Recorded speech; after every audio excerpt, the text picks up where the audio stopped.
Hello friends, आपका मेरे YouTube channel में स्वागत है।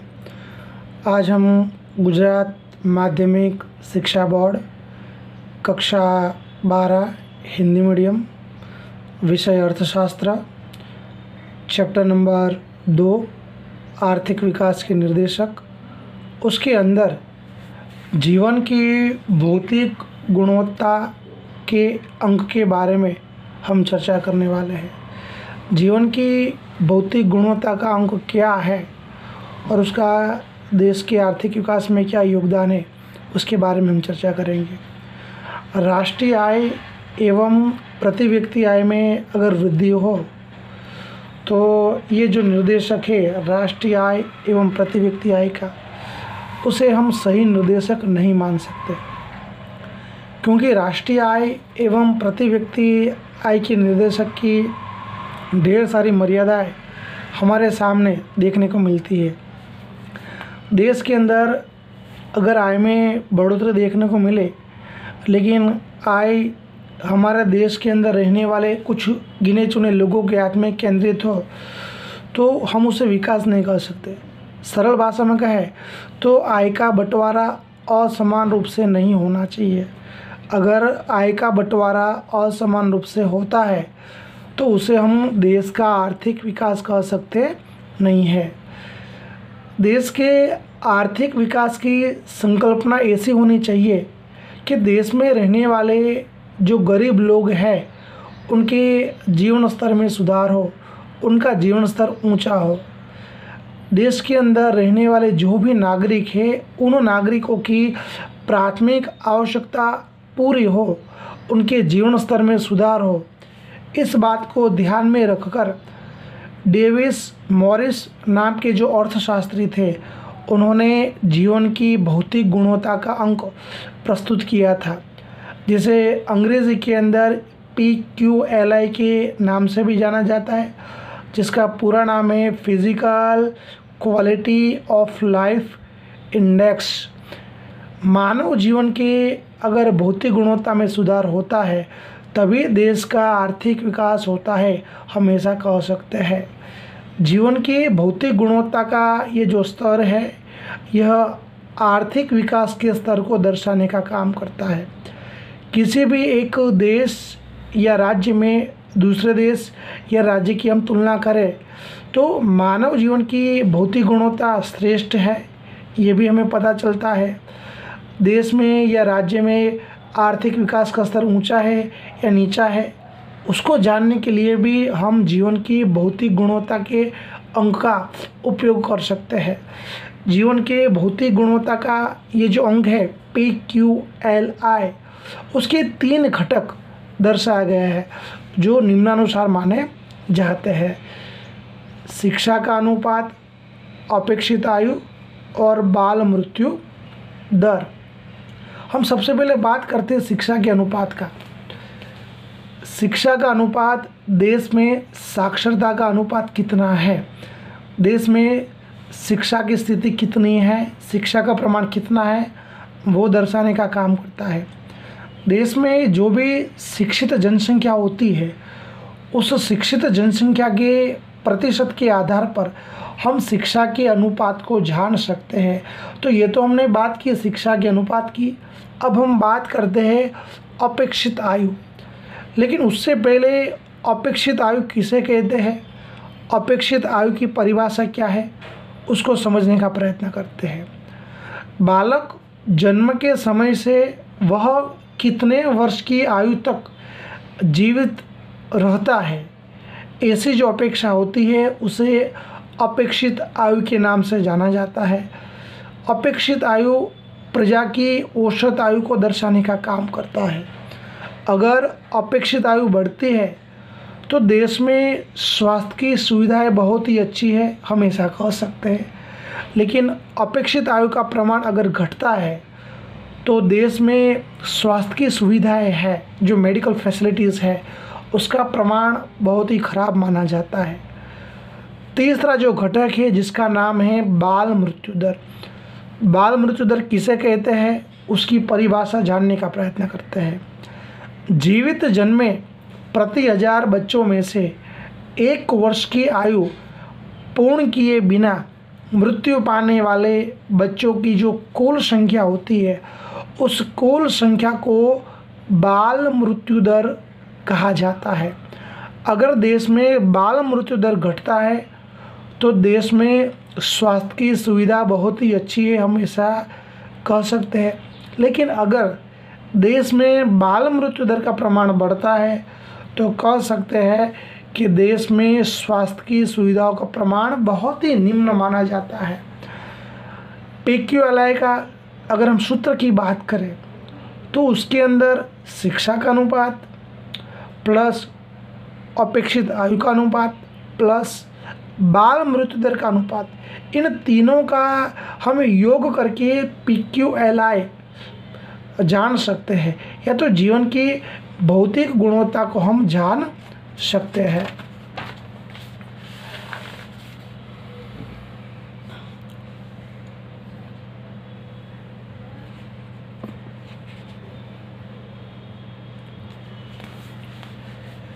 PQLI के अंदर 3 बातों को ही क्यों ध्यान में रखा जाता है उसकी बात करते हैं। तो ये जो 3 बातें हैं उससे संबंधित जो भी विश्वास पात्र जानकारी होती है वो जानकारी हम विश्व के प्रत्येक देश में से प्राप्त कर सकते हैं। ये तीन ये जो तत्व है, ये जो घटक है, हम उसे प्रयास नहीं मान सकते बल्कि हम एक परिणाम मान सकते हैं, एक रिजल्ट मान सकते हैं। ये तीन घटक वस्तुलक्षी होने की वजह से कार्य की तुलना के लिए हमें उचित स्तर बनाने का काम करते हैं। अब हम बात करते हैं शिक्षा की। शिक्षा ये जीवन की भौतिक गुणवत्ता का महत्वपूर्ण मापदंड माना जाता है। अगर शिक्षा में वृद्धि होने से व्यक्ति का कल्याण होता है, व्यक्ति के कल्याण में बढ़ोतरी देखने को मिलती है। व्यक्ति की जो कुशलता होती है वो कुशलता देश के विकास के लिए बहुत ही आवश्यक मानी जाती है, और व्यक्ति की कुशलता में वृद्धि होने के लिए व्यक्ति के पास शिक्षा का होना बहुत ही महत्वपूर्ण माना जाता है। अब हम बात करते हैं आयु की। औसत आयु यह सामाजिक परिस्थिति एवं सुख सुविधा का प्रतिबिंब माना जाता है। अगर सामाजिक परिस्थिति और सुख सुविधा अच्छी हो तो औसत आयु में भी हमें बढ़ोतरी देखने को मिलती है। व्यक्ति को मिलने वाला पोषण एवं चिकित्सा की सुविधा और आसपास का जो पर्यावरण होता है, उस पर्यावरण के आधार पर हमें औसत आयु का प्रमाण देखने को मिलता है। अब हम बात करते हैं बाल मृत्यु दर की। बाल मृत्यु दर भी सामाजिक परिस्थिति एवं सुख सुविधा का प्रतिबिंब देखने को मिलता है। पीने का स्वच्छ पानी होता है, घर का जो वातावरण होता है, महिलाओं की जो मातृत्व की जो स्थिति होती है, उन सब के आधार पर बाल मृत्यु दर का प्रमाण हमें पता चलता है। अब जीवन के भौतिक गुणवत्ता के अंक की रचना हम किसे कर सकते हैं उसके बारे में जानकारी प्राप्त करने का प्रयत्न करते हैं। शिक्षा, औसत आयु और बाल मृत्यु दर, ये तीन घटक को 100 का भार दिया जाता है। देश के अंदर ये तीन का जो कार्य है उस कार्य के आधार पर उसे 0 से लेके 100 के अंक के बीच का अंक दिया जाता है। तो कहने का मतलब कि शिक्षा, औसत आयु और बाल मृत्यु दर, ये जो PQLI के घटक है उनका जो मान होता है वो मान 0 से लेके 100 के बीच में दिया जाता है। शिक्षा, औसत आयु और बाल मृत्यु दर, ये तीनों के जो योग होता है उस योग के आधार पर ही हम PQLI निकाल सकते हैं। ये जो शिक्षा, औसत आयु और बाल मृत्यु दर का योग है, उस योग को हम 3 के द्वारा भाग देकर हम PQLI निकाल सकते हैं, और उसके द्वारा हमें जो अंक प्राप्त होता है उस अंक को PQLI के नाम से जाना जाता है। अब PQLI के अंदर कौन सी बातें महत्वपूर्ण है, उन महत्वपूर्ण बातों को हम जानने का प्रयत्न करेंगे। जिस देश के अंदर PQLI का अंक 100 के नज़दीक हो तो हम कह सकते हैं कि देश के अंदर विकास की स्थिति बहुत ही श्रेष्ठ है, ऐसा माना जाएगा। देश के अंदर विकास हो रहा है, हम ऐसा कह सकते हैं। लेकिन जिस देश के अंदर PQLI का अंक 0 के करीब हो, 0 के नज़दीक हो, तो वहाँ पे शिक्षा की स्थिति, स्वास्थ्य की सुविधा और बाल मृत्यु दर, ये तीनों की स्थिति बहुत ही निम्न है। ये तो देश का विकास बहुत ही निम्न है ऐसा माना जाएगा। PQLI का जो अंक होता है वो अंक 0 से लेके 100 के बीच में होता है। PQLI के द्वारा एक ही देश के 2 राज्यों के बीच में हम तुलना कर सकते हैं, या तो 2 देशों के बीच के अंदर भी हम तुलना कर सकते हैं। अगर देश के अंदर PQLI का अंक अगर अधिक हो तो देश का आर्थिक विकास अधिक है ऐसा हम कह सकते हैं।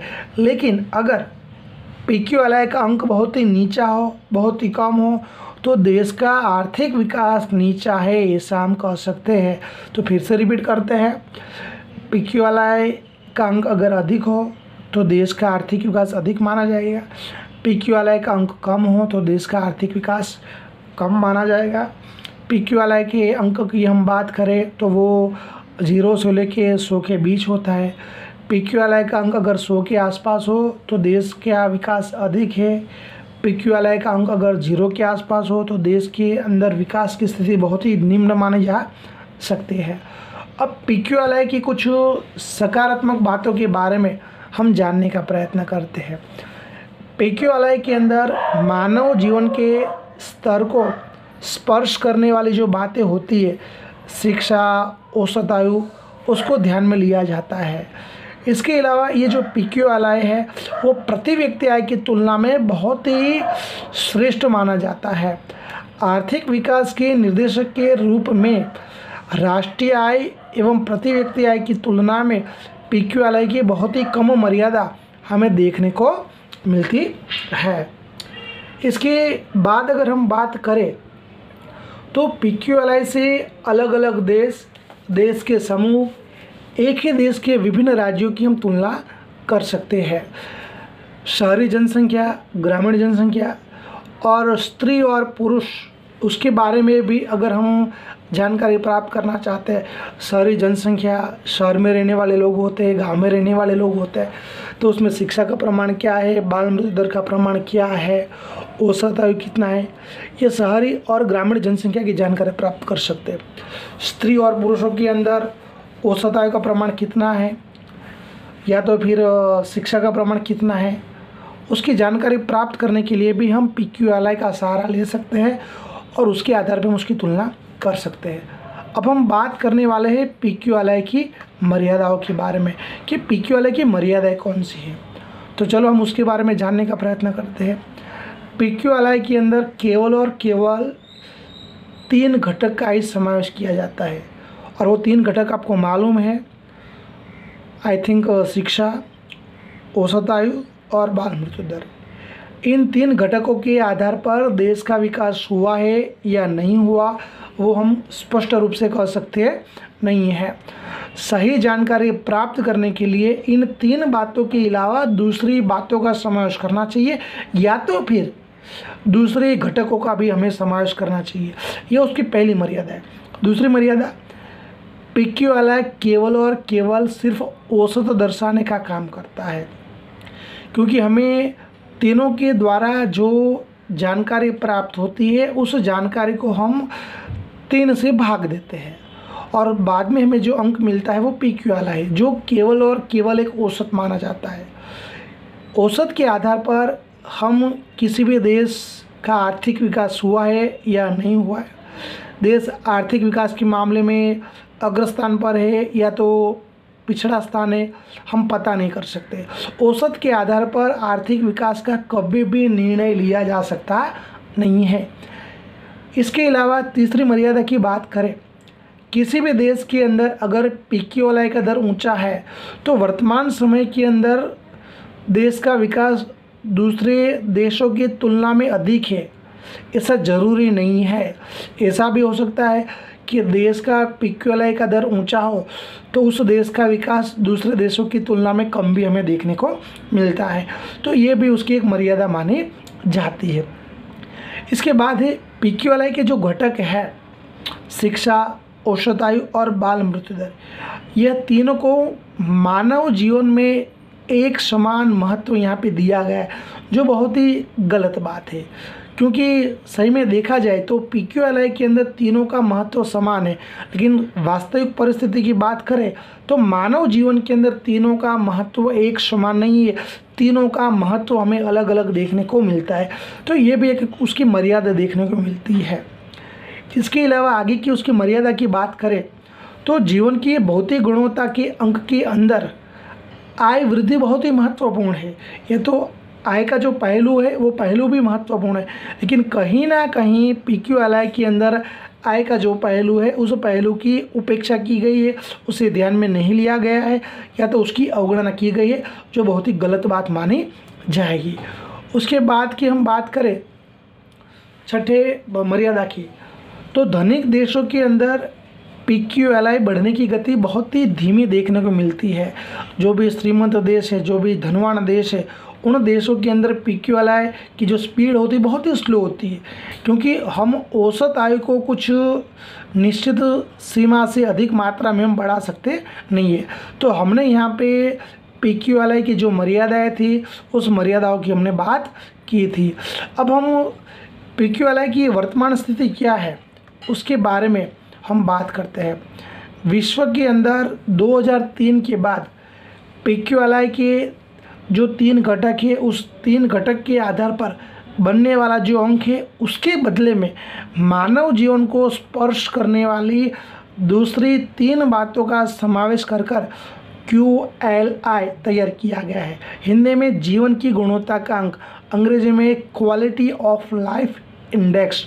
तो हमने पूरे वीडियोस के अंदर जीवन की भौतिक गुणवत्ता का अंक किसे कहते हैं, जीवन की भौतिक गुणवत्ता का अंक किसने खोजा था, उसका उद्देश्य क्या था, जीवन की भौतिक गुणवत्ता का जो अंक है उसके घटक कौन से हैं, इसके अलावा उसके अंदर 3 बातों को क्यों महत्व लिया गया है, जीवन के भौतिक गुणवत्ता के अंक की रचना कैसे की जाती है, जीवन की भौतिक गुणवत्ता के अंक में महत्वपूर्ण बातें कौन सी है, जीवन की भौतिक गुणवत्ता के अंक के सकारात्मक पहलू कौन से हैं और नकारात्मक पहलू कौन से हैं, उसके बारे में हमने चर्चा की। अगर आपको मेरा ये वीडियो पसंद आए लाइक कीजिए, शेयर कीजिए, कमेंट कीजिए। आपके जो भी सलाह एवं जो भी सुझाव है प्लीज़ कमेंट बॉक्स में लिखकर भेज दीजिए। आगे के वीडियोस में कुछ नए मुद्दे के साथ फिर से मिलेंगे। तब तक जय हिंद, जय भारत, अस्तु।